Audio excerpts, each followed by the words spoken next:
Moby Dick. Chapter 76. The Battering-Ram. Ere quitting, for the nonce, the sperm whale's head, I would have you, as a sensible physiologist, simply particularly remark its front aspect, in all its compacted collectedness. I would have you investigate it now with the sole view of forming to yourself some unexaggerated, intelligent estimate of whatever battering-ram power may be lodged there. Here is a vital point, for you must either satisfactorily settle this matter with yourself, or forever remain an infidel as to one of the most appalling, but not the less true events, perhaps anywhere to be found in all recorded history. You observe that in the ordinary swimming position of the sperm whale, the front of his head presents an almost wholly vertical plane to the water. You observe that the lower part of that front slopes considerably backwards, so as to furnish more of a retreat for the long socket which receives the boom-like lower jaw. You observe that the mouth is entirely under the head, much in the same way, indeed, as though your own mouth were entirely under your chin. Moreover, you observe that the whale has no external nose, and that what nose he has, his spout hole, is on the top of his head. You observe that his eyes and ears are at the sides of his head, nearly 1/3 of his entire length from the front. Wherefore, you must now have perceived that the front of the sperm whale's head is a dead, blind wall, without a single organ or tender prominence of any sort whatsoever. Furthermore, you are now to consider that only in the extreme, lower, backward sloping part of the front of the head is there the slightest vestige of bone, and not till you get near 20 feet from the forehead do you come to the full cranial development. So that this whole enormous boneless mass is as one wad. Finally, though, as will soon be revealed, its contents partly comprise the most delicate oil, yet, you are now to be apprised of the nature of the substance which so impregnably invests all that apparent effeminacy. In some previous place I have described to you how the blubber wraps the body of the whale, as the rind wraps an orange. Just so with the head, but with this difference, about the head this envelope, though not so thick, is of a boneless toughness, inestimable by any man who has not handled it. The severest pointed harpoon, the sharpest lance, darted by the strongest human arm, impotently rebounds from it. It is as though the forehead of the sperm whale were paved with horses' hoofs. I do not think that any sensation lurks in it. Bethink yourself also of another thing. When two large, loaded Indiamen chance to crowd and crush towards each other in the docks, what do the sailors do? They do not suspend between them, at the point of coming contact, any merely hard substance, like iron or wood. No, they hold there a large, round wad of tow and cork, enveloped in the thickest and toughest of oxhide.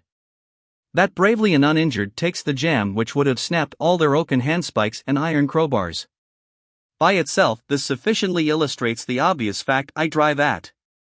But supplementary to this, it has hypothetically occurred to me that as ordinary fish possess what is called a swimming bladder in them, capable, at will, of distension or contraction, and as the sperm whale, as far as I know, has no such provision in him, considering, too, the otherwise inexplicable manner in which he now depresses his head altogether beneath the surface, and anon swims with it high elevated out of the water, considering the unobstructed elasticity of its envelope.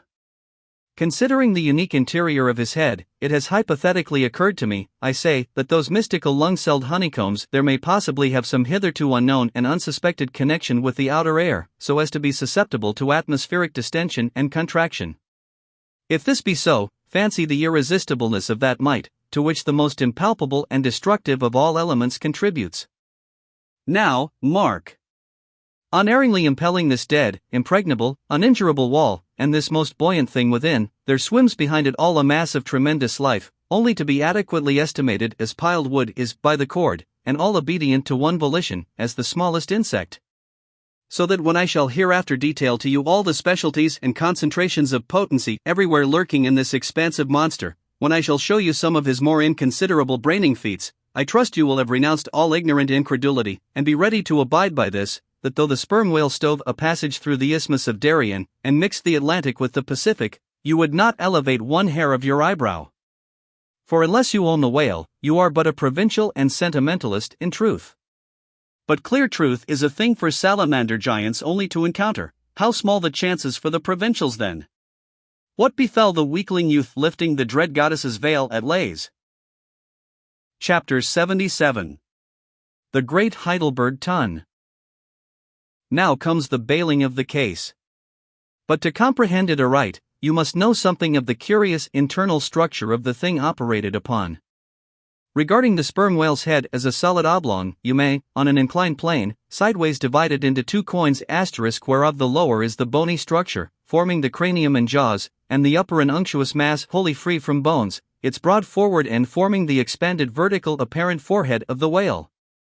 At the middle of the forehead horizontally subdivide this upper coin, and then you have two almost equal parts, which before were naturally divided by an internal wall of a thick tendinous substance. Coin is not a Euclidean term. It belongs to the pure nautical mathematics. I know not that it has been defined before. A coin is a solid which differs from a wedge in having its sharp end formed by the steep inclination of one side, instead of the mutual tapering of both sides. The lower subdivided part, called the junk, is one immense honeycomb of oil, formed by the crossing and recrossing, into 10,000 infiltrated cells, of tough elastic white fibers throughout its whole extent. The upper part, known as the case, may be regarded as the great Heidelburgh ton of the sperm whale. And as that famous great tierce is mystically carved in front, so the whale's vast plated forehead forms innumerable strange devices for the emblematical adornment of his wondrous ton. Moreover, as that of Heidelburgh was always replenished with the most excellent of the wines of the Rhenish valleys, so the ton of the whale contains by far the most precious of all his oily vintages, namely, the highly prized spermaceti, in its absolutely pure, limpid, and odoriferous state. Nor is this precious substance found unalloyed in any other part of the creature. Though in life it remains perfectly fluid, yet, upon exposure to the air, after death, it soon begins to concrete, sending forth beautiful crystalline shoots, as when the first thin delicate ice is just forming in water. A large whale's case generally yields about 500 gallons of sperm, though from unavoidable circumstances, considerable of it is spilled, leaks, and dribbles away, or is otherwise irrevocably lost in the ticklish business of securing what you can. I know not with what fine and costly material the Heidelburgh ton was coated within, but in superlative richness that coating could not possibly have compared with the silken pearl-colored membrane, like the lining of a fine pelisse, forming the inner surface of the sperm whale's case. It will have been seen that the Heidelburgh ton of the sperm whale embraces the entire length of the entire top of the head, and since, as has been elsewhere set forth, the head embraces 1/3 of the whole length of the creature, then setting that length down at 80 feet for a good-sized whale, you have more than 26 feet for the depth of the ton, when it is lengthwise hoisted up and down against a ship's side. As in decapitating the whale, the operator's instrument is brought close to the spot where an entrance is subsequently forced into the spermaceti magazine, he has, therefore, to be uncommonly heedful, lest a careless, untimely stroke should invade the sanctuary and wastingly let out its invaluable contents. It is this decapitated end of the head, also, which is at last elevated out of the water, and retained in that position by the enormous cutting tackles, whose hempen combinations, on one side, make quite a wilderness of ropes in that quarter. Thus much being said, attend now, I pray you, to that marvelous and, in this particular instance, almost fatal operation whereby the sperm whale's great Heidelburgh ton is tapped. Chapter 78. Cistern and Buckets. Nimble as a cat, Tashtego mounts aloft, and without altering his erect posture, runs straight out upon the overhanging mainyard arm, to the part where it exactly projects over the hoisted ton. He has carried with him a light tackle called a whip, consisting of only two parts, traveling through a single sheaved block. Securing this block, so that it hangs down from the yard arm, he swings one end of the rope, till it is caught and firmly held by a hand on deck. Then, hand over hand, down the other part, the Indian drops through the air, till dexterously he lands on the summit of the head. There, still high elevated above the rest of the company, to whom he vivaciously cries, he seems some Turkish muezzin calling the good people to prayers from the top of a tower. A short-handled sharp spade being sent up to him, he diligently searches for the proper place to begin breaking into the ton. In this business he proceeds very heedfully, like a treasure hunter in some old house, sounding the walls to find where the gold is massoned in. By the time this cautious search is over, a stout iron-bound bucket, precisely like a well bucket, has been attached to one end of the whip, while the other end, being stretched across the deck, is there held by 2 or 3 alert hands. These last now hoist the bucket within grasp of the Indian, to whom another person has reached up a very long pole. Inserting this pole into the bucket, Tashtego downward guides the bucket into the ton, till it entirely disappears, then giving the word to the seaman at the whip, up comes the bucket again, all bubbling like a dairymaid's pail of new milk. Carefully lowered from its height, the full-freighted vessel is caught by an appointed hand, and quickly emptied into a large tub. Then remounting aloft, it again goes through the same round until the deep cistern will yield no more. Towards the end, Tashtego has to ram his long pole harder and harder, and deeper into the ton, until some 20 feet of the pole have gone down. Now, the people of the Pequod had been bailing some time in this way. Several tubs had been filled with the fragrant sperm, when all at once a queer accident happened. Whether it was that Tashtego, that wild Indian, was so heedless and reckless as to let go for a moment his one-handed hold on the great cabled tackles suspending the head, or whether the place where he stood was so treacherous and oozy, or whether the evil one himself would have it to fall out so, without stating his particular reasons, how it was exactly, there is no telling now, but, on a sudden, as the 80th or 90th bucket came suckingly up, my God! Poor Tashtego, like the twin reciprocating bucket in a veritable well, dropped head foremost down into this great ton of Heidelburgh, and with a horrible oily gurgling, went clean out of sight. Man overboard, cried Daggoo, who amid the general consternation first came to his senses. Swing the bucket this way, and putting one foot into it, so as the better to secure his slippery handhold on the whip itself, the hoisters ran him high up to the top of the head, almost before Tashtego could have reached its interior bottom. Meantime, there was a terrible tumult. Looking over the side, they saw the before lifeless head throbbing and heaving just below the surface of the sea, as if that moment seized with some momentous idea, whereas it was only the poor Indian unconsciously revealing by those struggles the perilous depth to which he had sunk. At this instant, while Daggoo, on the summit of the head, was clearing the whip which had somehow got foul of the great cutting tackles, a sharp cracking noise was heard, and to the unspeakable horror of all, one of the two enormous hooks suspending the head tore out, and with a vast vibration the enormous mass sideways swung, till the drunk ship reeled and shook as if smitten by an iceberg.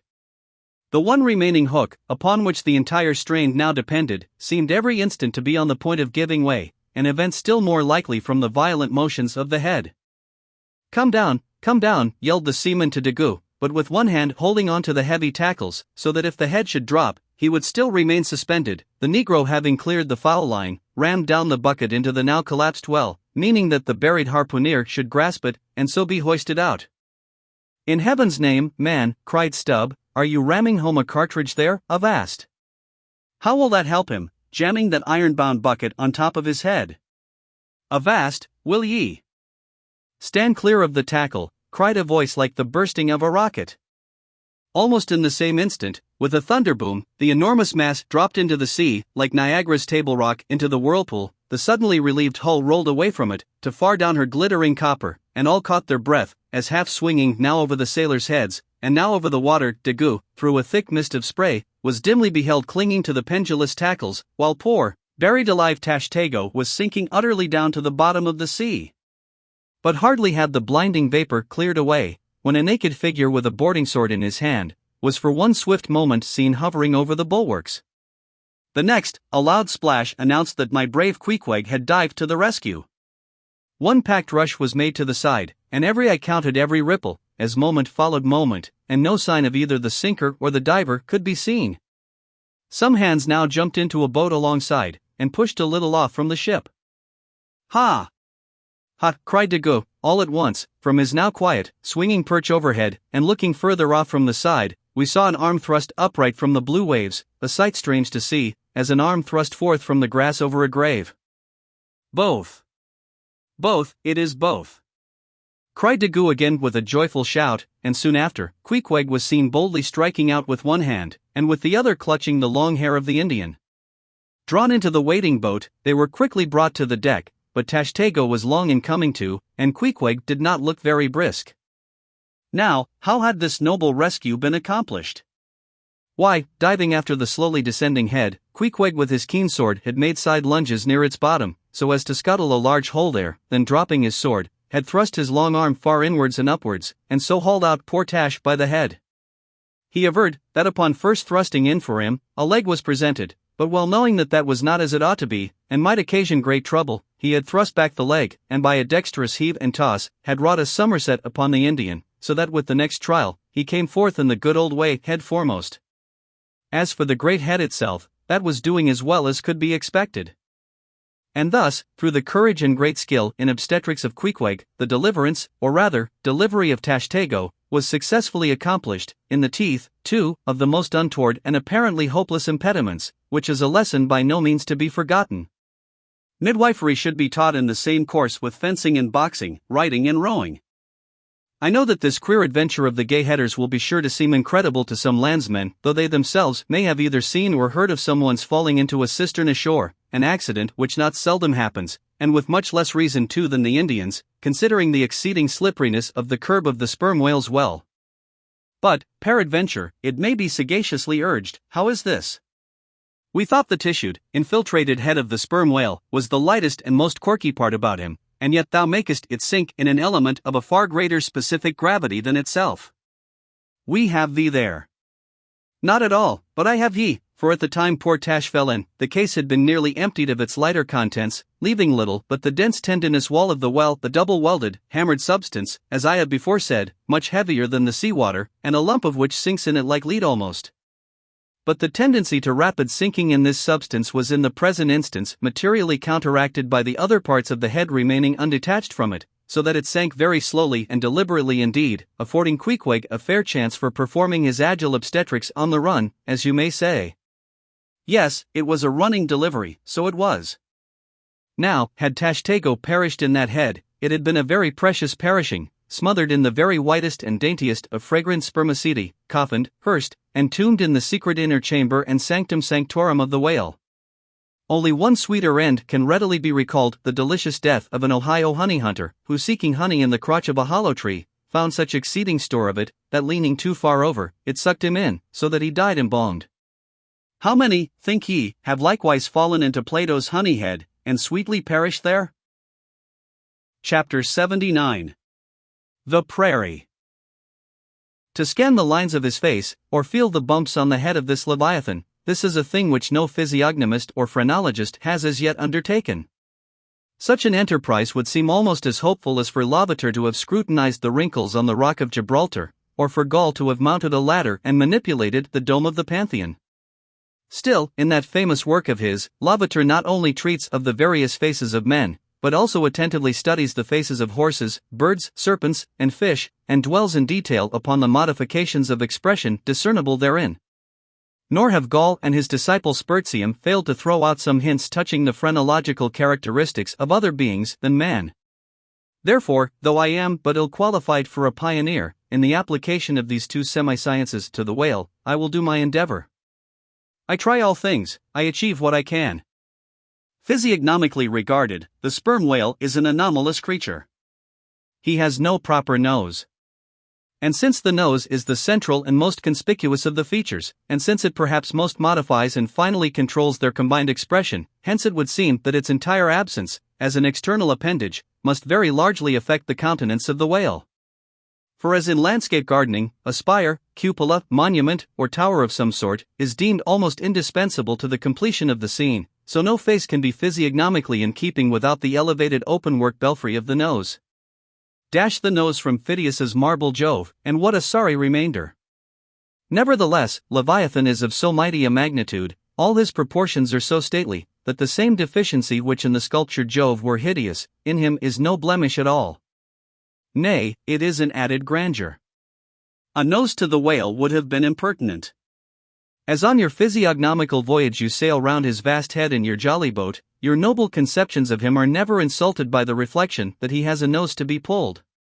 A pestilent conceit, which so often will insist upon obtruding even when beholding the mightiest royal beetle on his throne.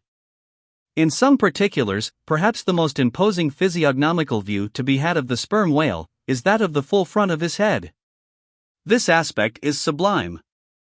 In thought, a fine human brow is like the east when troubled with the morning. In the repose of the pasture, the curled brow of the bull has a touch of the grand in it. Pushing heavy cannon up mountain defiles, the elephant's brow is majestic. Human or animal, the mystical brow is as that great golden seal affixed by the German emperors to their decrees. It signifies God, done this day by my hand. But in most creatures, nay in man himself, very often the brow is but a mere strip of alpine land lying along the snow line. Few are the foreheads which like Shakespeare's or Melanchthon's rise so high, and descend so low, that the eyes themselves seem clear, eternal, tideless mountain lakes, and all above them in the forehead's wrinkles, you seem to track the antlered thoughts descending there to drink, as the Highland hunters track the snow prints of the deer. But in the great sperm whale, this high and mighty godlike dignity inherent in the brow is so immensely amplified, that gazing on it, in that full front view, you feel the deity and the dread powers more forcibly than in beholding any other object in living nature. For you see no one point precisely, not one distinct feature is revealed, no nose, eyes, ears, or mouth, no face, he has none, proper, nothing but that one broad firmament of a forehead, pleated with riddles, dumbly lowering with the doom of boats, and ships, and men. Nor, in profile, does this wondrous brow diminish, though that way viewed its grandeur does not domineer upon you so. In profile, you plainly perceive that horizontal, semi-crescentic depression in the forehead's middle, which, in man, is levator's mark of genius. But how? Genius in the sperm whale? Has the sperm whale ever written a book, spoken a speech? No, his great genius is declared in his doing nothing particular to prove it. It is moreover declared in his pyramidical silence. And this reminds me that had the great sperm whale been known to the young Orient world, he would have been deified by their child Magian thoughts. They deified the crocodile of the Nile, because the crocodile is tongueless, and the sperm whale has no tongue, or at least it is so exceedingly small, as to be incapable of protrusion. If hereafter any highly cultured, poetical nation shall lure back to their birthright the merry May-Day gods of old, and livingly enthrone them again in the now egotistical sky, in the now unhaunted hill, then be sure, exalted to Jove's high seat, the great sperm whale shall lord it. Champollion deciphered the wrinkled granite hieroglyphics. But there is no Champollion to decipher the Egypt of every man's and every being's face. Physiognomy, like every other human science, is but a passing fable. If then, Sir William Jones, who read in 30 languages, could not read the simplest peasant's face in its profounder and more subtle meanings, how may unlettered Ishmael hope to read the awful Chaldee of the sperm whale's brow? I but put that brow before you. Read it if you can. Chapter 80. The Nut. If the sperm whale be physiognomically a sphinx, to the phrenologist his brain seems the geometrical circle which it is impossible to square. In the full-grown creature the skull will measure at least 20 feet in length. Unhinge the lower jaw, and the side view of this skull is as the side of a moderately inclined plane resting throughout on a level base. But in life, as we have elsewhere seen, this inclined plane is angularly filled up, and almost squared by the enormous superincumbent mass of the junk and sperm. At the high end the skull forms a crater to bed that part of the mass, while under the long floor of this crater, in another cavity seldom exceeding 10 inches in length and as many in depth, reposes the mere handful of this monster's brain. The brain is at least 20 feet from his apparent forehead in life, it is hidden away behind its vast outworks, like the innermost citadel within the amplified fortifications of Quebec. So like a choice casket is it secreted in him, that I have known some whalemen who peremptorily deny that the sperm whale has any other brain than that palpable semblance of one formed by the cubic yards of his sperm magazine. Lying in strange folds, courses, and convolutions, to their apprehensions, it seems more in keeping with the idea of his general might to regard that mystic part of him as the seat of his intelligence. It is plain, then, that phrenologically the head of this Leviathan, in the creature's living intact state, is an entire delusion. As for his true brain, you can then see no indications of it, nor feel any.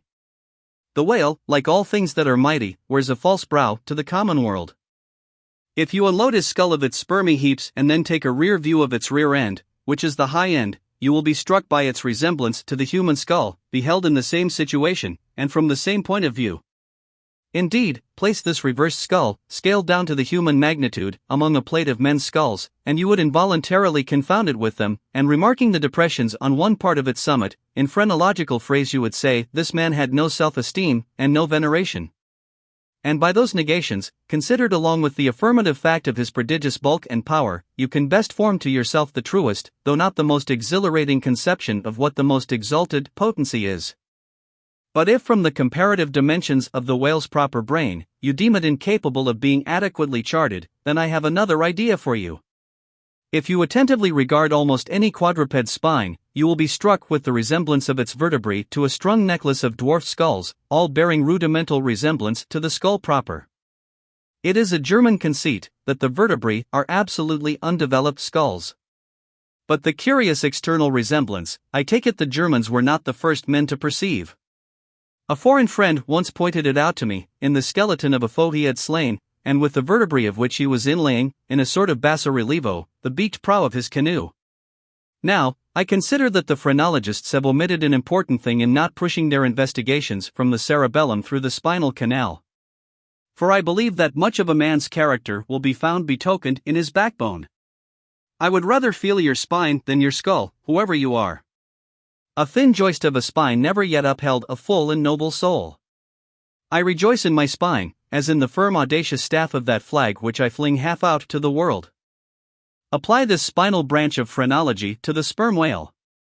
His cranial cavity is continuous with the first neck vertebra, and in that vertebra the bottom of the spinal canal will measure 10 inches across, being 8 in height, and of a triangular figure with the base downwards. As it passes through the remaining vertebrae, the canal tapers in size, but for a considerable distance remains of large capacity. Now, of course, this canal is filled with much the same strangely fibrous substance, the spinal cord, as the brain, and directly communicates with the brain. And what is still more, for many feet after emerging from the brain's cavity, the spinal cord remains of an undecreasing girth, almost equal to that of the brain. Under all these circumstances, would it be unreasonable to survey and map out the whale's spine phrenologically? For, viewed in this light, the wonderful comparative smallness of his brain proper is more than compensated by the wonderful comparative magnitude of his spinal cord. But leaving this hint to operate as it may with the phrenologists, I would merely assume the spinal theory for a moment, in reference to the sperm whale's hump. This august hump, if I mistake not, rises over one of the larger vertebrae, and is, therefore, in some sort, the outer convex mold of it. From its relative situation then, I should call this high hump the organ of firmness or indomitableness in the sperm whale. And that the great monster is indomitable, you will yet have reason to know.